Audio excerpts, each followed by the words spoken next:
Uh, okay, so this giant spending bill that's come up. Boy, this is weird. Yeah, something funny is going to go on with the weather. They say it's supposed to snow real soon, or we're going to get a real nice snap.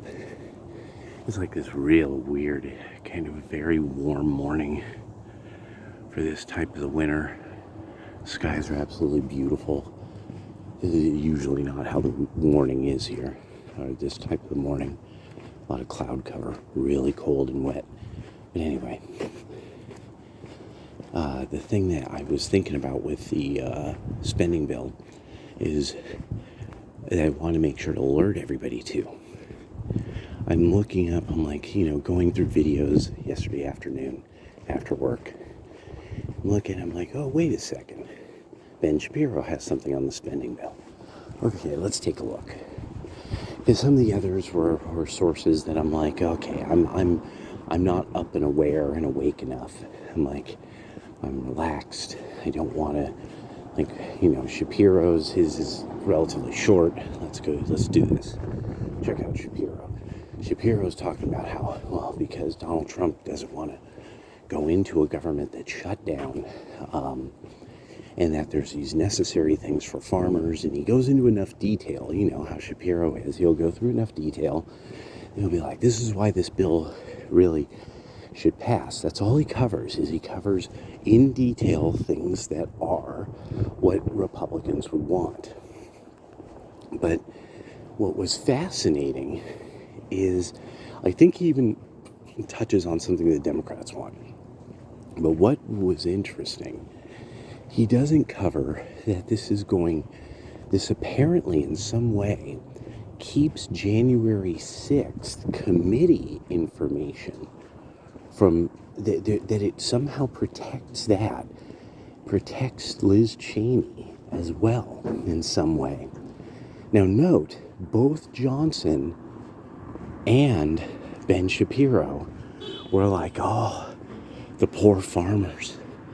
How are we going to help the poor farmers if we don't help Liz Cheney and the J6 committee? That's fundamentally what's going on. And of course, Trump got it quickly. Was like, no, I don't like this at all. And Johnson knows now. He knows that could be it for him. He could literally be taken right out of the seat by February or March if it turns out if he helped hide information about J6. So Johnson has proven who he is. To a great extent, we now definitely get when Johnson will try to help the Pentagon. That, that he will dare the wrath, and he'll help the Pentagon, and he'll help the Pentagon directly, screw civilians over. So we should expect that when it comes to COVID disclosure, to really look, because it looks like what he does is he's one of those guys who's going to toss the grenade and leave.